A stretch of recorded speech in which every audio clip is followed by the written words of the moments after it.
That's what chinogoitera kumadzana kunyaya kuda kutaura politics tereke because rakafila miffed nenyaya or unhappy nenyaya yekuti ndakati no ina handina kundotaura naye nenyaya yekuda kukunda nenyaya dzekuzondoda kunopinda kwakati kwato mastreets nechichi kamuda kupinda pindai ndozvandakamuita.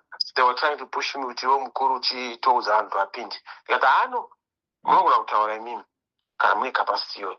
No, I'm not interested in this. Saka because ndainzwa kuti aitaura nyavakomana chakutaurira ukoko. That's why ndokutaura kuti he was not happy kana ndakamutaura kuti no.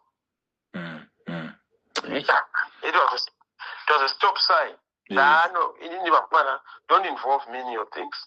Imini zvenyu zvamugona kuita because munogona kuita discussions. You can go ahead say kuita kwenyu but don't involve me. No, toda kuti nyika ichinje ichindikata you can go ahead. That's right. It's not part of me.